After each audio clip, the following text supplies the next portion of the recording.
दोस्तों, एक चोर एक गांव में चोरी करता है। उसके बाद वह पहले एक घर में चोरी करता है, तो वहाँ उसे जो भी सामान मिलता है वह कुछ कम था। तो वह सोचता है, चलो किसी एक और घर में जाकर चोरी करता हूँ, जिससे कुछ ज़्यादा सामान मिल जाए और मुझे जो मेरी ज़रूरत है वो पूरी हो जाए। दोस्तों, ऐसा ही करने के लिए वह अगले घर में जाता है। उस घर में दो ही कमरे थे। वह जैसे ही खिड़की से घर के अंदर घुसता है, तो वह देखता है कि सामने एक बहुत ही खूबसूरत एक महिला पड़ी थी। जैसे ही वह उस महिला को देखता है, वह सब कुछ भूल जाता है, वह चोरी करना भूल जाता है। वह जाकर उस महिला के चारपाई के पास जाकर बैठ जाता है और उसे घूरने लगता है। दोस्तों, धीरे-धीरे करके कुछ समय गुज़रता है, तभी कुछ अचानक से उस महिला को महसूस होता है कि शायद उसके शरीर को कोई छू रहा है।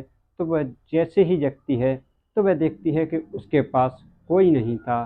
दोस्तों, वह जो चोर था, वह आखिर कहाँ गया, कौन था, क्यों आया? आइए जानते हैं पूरी कहानी।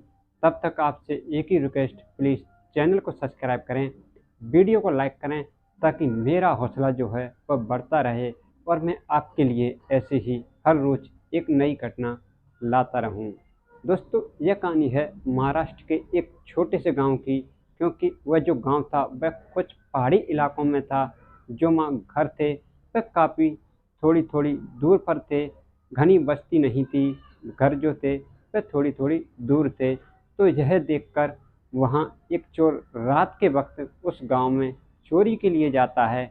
वह चोरी के मकसद से एक घर के अंदर जाता है और वहाँ से उसे जो कुछ सामान मिलता है वह वहाँ से चोरी कर कर वह देखता है कि उसके पास उसने जो सामान चोरी किया था वह काफ़ी कम था, जिसकी वजह से उसकी जो ज़रूरत थी शायद वह पूरी नहीं हो पा रही थी।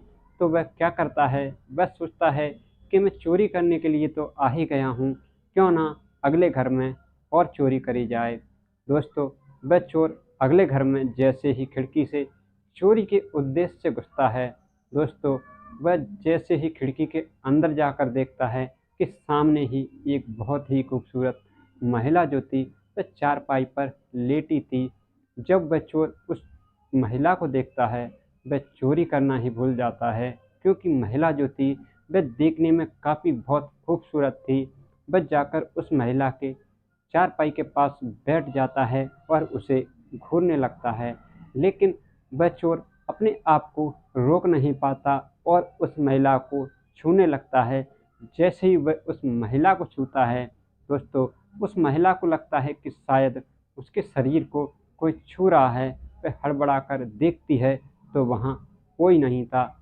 दरअसल वह जो चोर था, वह जैसे ही महिला जगती है, तो वह डर की वजह से वह उसी चारपाई के नीचे घुस जाता है और महिला जो थी वह यह सब कुछ देखकर वह सोचती है शायद उसने कुछ सपना देखा है और वह फिर से सो जाती है। दरअसल जो महिला थी उसका नाम सीमा था। सीमा देखने में तो काफ़ी सुंदर थी और वह उस वक्त सो जाती है। जब सुबह होती है तो वह देखती है कि बाहर महिलाएं जो थीं काफ़ी बातचीत कर रही थी। वह जो महिलाएं थीं वह बाहर पहाड़ियों पर घूमने के लिए सुबह-सुबह जाती थीं। तो वह सुनती है कि बाहर महिलाएँ बातें कर रही थीं कि आज एक घर में चोरी हो गई है और उस चोर ने उस घर में से करीब 3 लाख रुपए का सामान और कुछ जेवर पैसे काफ़ी चोरी किए हैं।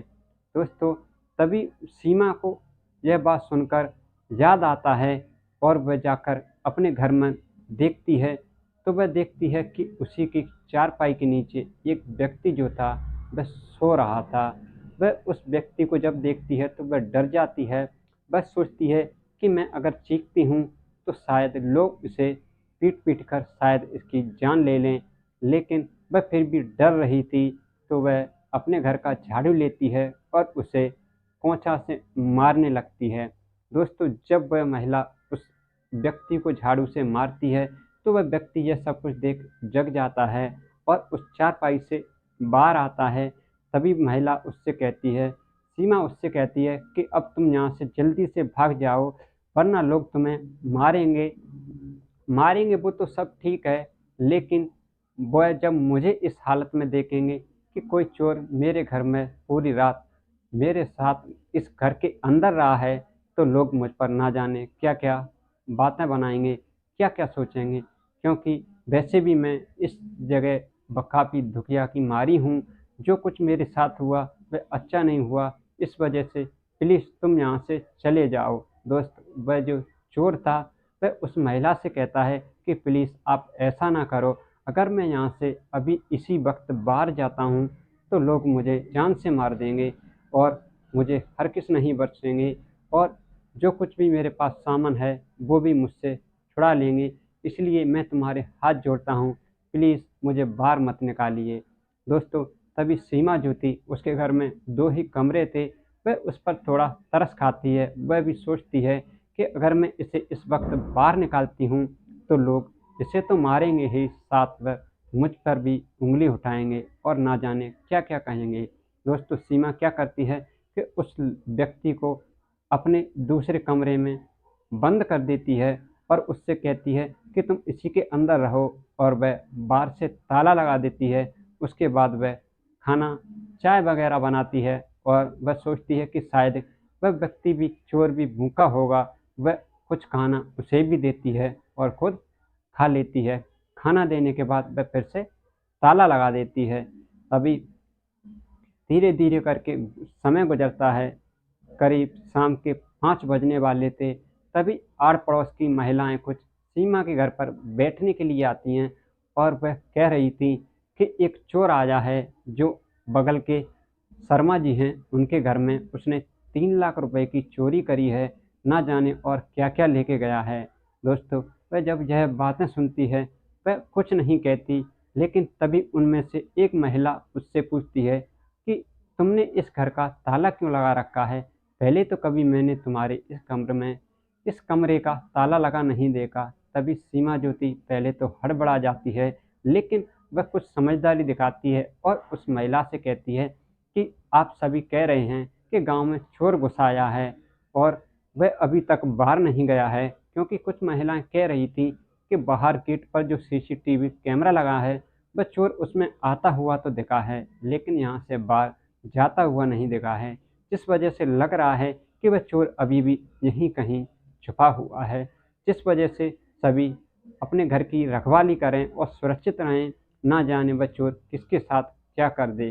दोस्तों, सीमा जो थी फिर उस महिला से कहती है कि मैंने भी इस कमरे में इसी वजह से ताला लगा रखा है, कहीं जो कुछ भी मेरे पास छोटा-मोटा सामान है, अगर वह उसे भी चुरा ले गया, तो मेरा तो इस दुनिया में कोई नहीं है और मैं पूरी तरीके से बर्बाद हो जाऊँगी। जब समय गुज़रता है और वह महिलाएँ वहाँ से चली जाती हैं, तभी सीमा उस कमरे का गेट खोलती है और उस व्यक्ति से कहती है कि अब थोड़ा अंधेरा हो गया है, क्योंकि शाम के 8 बज चुके थे, और वह व्यक्ति से कहती है कि अभी तुम यहाँ से जा सकते हो।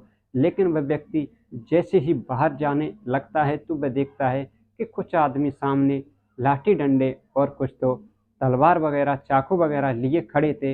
वह जैसे ही उन सभी को देखता है, वह डर की वजह से फिर से घर के अंदर आता है। तभी सीमा जो थी वह देखती है कि उसके हाथ में कुछ पैसे थे और एक सोने की अंगूठी थी और कुछ चांदी की पायल थी। तो देखने में वह लग रहा था कि शायद जो शर्मा जी के घर से सूचना मिल रही थी कि शायद 3 लाख रुपए का सामान चोरी हुआ है। सीमा देखती है कि उस व्यक्ति के पास तो ऐसा 3 लाख रुपए का सामान कुछ नहीं था। तभी वह उससे पूछती है कि आखिर तुम ये सब चोरी क्यों करते हो? तभी वह व्यक्ति बताता है कि मैं चोरी नहीं करता हूँ, मेरे कुछ हालात ही ऐसे थे जिन्होंने मुझे चोर बना दिया।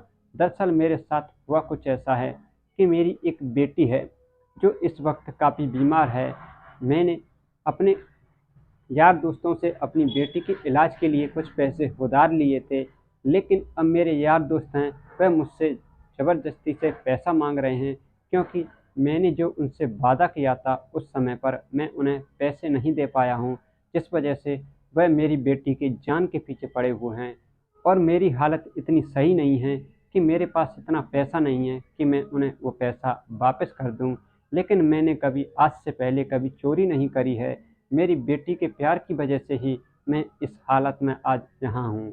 दोस्तों वह महिला जब उसके मुँह से जब बातें सुनती है, वह कहती है कि कोई बात नहीं, मुझे तो तुम पर विश्वास है, लेकिन ये दुनिया वाले तुम पर शायद विश्वास नहीं करेंगे और तुम्हें मार पीटने लगेंगे। दोस्तों वह सीमा जो थी फिर से खाना बनाती है और उसे खाना खिलाकर और उससे जाने के लिए कहती है, लेकिन वह व्यक्ति जब सीमा को देखता है तो कहीं न कहीं वह उसे चाहने लगता है।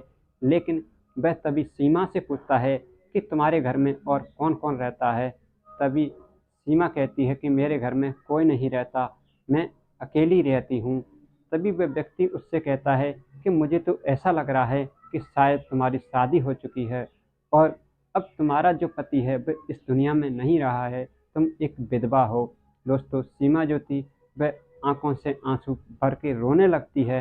तभी वह व्यक्ति कहता है कि आखिर तुम्हारे साथ क्या हुआ? तो सीमा कहती है कि मेरा पति जो था वह बहुत ज़्यादा दारू पीता था, लेकिन एक हादसे में उसकी मौत हो गई, जिस वजह से अब मेरा पति जो है वह इस दुनिया में नहीं रहा है और मैं अब बिल्कुल अकेली हूँ। दोस्तों वह चोर जब उसके मुँह से जब बात सुनता है तो वह और उसे मन ही मन चाहने लगता है। लेकिन उधर सीमा जो थी वह उस चोर की जब यह सारी बातें सुनती है कि वह चोर नहीं था, वह भी एक मजबूर व्यक्ति था और उसकी ज़िंदगी में भी सिर्फ़ एक बेटी है और उसके अलावा उसकी पत्नी जो थी वह भी एक बीमारी के चलते हुए गुजर चुकी थी, वह भी बेचारा अपनी बेटी के साथ ही अकेला रहता था। अब सीमा कहीं न कहीं उसे भी मन ही मन चाहने लगती है, उसे रोकने लगती है, लेकिन वह बेचारी उसे रोक नहीं पाती। तभी शाम का वक़्त ज़्यादा हो जाता है, करीब 10 बज चुके थे, तभी सीमा उससे कहती है कि अब तुम यहाँ से चले जाओ। दोस्तों वह व्यक्ति वहाँ से चला जाता है और सीमा जो थी ना चाहकर भी उसे भगा देती है। दोस्तों धीरे-धीरे करके अब समय गुज़रता है। सीमा हर रोज़ उस व्यक्ति को याद करती थी। वह सोचती थी कि शायद वह उससे मिलने आएगा, लेकिन धीरे-धीरे करके इस बात को 6 महीने गुज़र जाते हैं। एक दिन वह व्यक्ति अपनी एक नन्ही-सी बेटी के साथ सामने से आता हुआ उसे दिखता है। जैसे ही सीमा उसे देखती है, उसे भागकर गले लगना चाहती थी, लेकिन वह बेचारी मजबूर थी। आखिर वह चाहकर भी अपने आप को रोक लेती है और उसके आकर उसे अपने पास आता हुआ देखकर काफ़ी खुश होने लगती है। तभी वह व्यक्ति जब उसके घर के अंदर आता है, तो सीमा उससे पूछती है कि आखिर तुम कहाँ चले गए थे? तुम इतने दिनों से क्यों नहीं आए मुझसे मिलने? दोस्तों, जब सीमा के मुँह से वह व्यक्ति यह बात सुनता है, वह भी समझ जाता है कि सीमा भी उसे शायद प्यार करती है और वे दोनों एक-दूसरे के गले लग जाते हैं और रोने लगते हैं। दोस्तों अब सीमा उस व्यक्ति से पूछती है कि आखिर तुम इतने दिनों कहाँ चले गए थे? क्यों नहीं आए मुझसे मिलने? तभी वह व्यक्ति बताता है कि उन पैसों की वजह से मैं जो पैसे चोरी करे थे, मैं जब यहाँ से वापस गया था, तो वह सारा सामान उसी जहाँ से मैंने चुराए थे, उसी घर में मैं वापस फेंक गया था और मैंने सोच लिया था कि मैं अब काफ़ी मेहनत करूँगा और मेहनत करने के बाद अपनी बेटी के लिए मैंने जो कुछ भी पैसे लिए थे वो सारे पैसे चुकाऊँगा, उसके बाद मैं तुमसे शादी करूँगा। दोस्तों जब सीमा उसके मुँह से जब बात सुनती है और वह उससे पूछती है कि अब तुम क्या कर रहे हो और तुम्हारी हालत अब कैसी है? तो वो कहता है कि अब मेरे पास काफ़ी पैसा है और मैं तुमसे शादी करना चाहता हूँ। मुझे मेरी बेटी के लिए एक माँ की बहुत ज़रूरत है। दोस्तों सीमा उससे शादी के लिए हाँ कर देती है। दोस्तों जब उसकी बच्ची अपनी माँ को देखती है, काफ़ी खुश हो जाती है। अब वह व्यक्ति और सीमा और उसकी बेटी उस घर को खाली कर देते हैं और जाकर एक शहर में रहने लगते हैं। हँसी-खुशी से तीनों अपना जीवन अच्छे से जीते हैं। दोस्तों यही थी आज की एक दर्द भरी कहानी। आपको कैसी लगी? ज़रा-सी भी अच्छी लगी हो तो प्लीज़ चैनल को सब्सक्राइब करें, वीडियो को लाइक करें, ताकि मेरा हौसला बढ़ता रहे और मैं ऐसी ही वीडियो आपके लिए लाता रहूं। और मैं अब आपसे विदा लेता हूं, फिर मिलता हूं ऐसे ही एक और सच्ची घटना के साथ।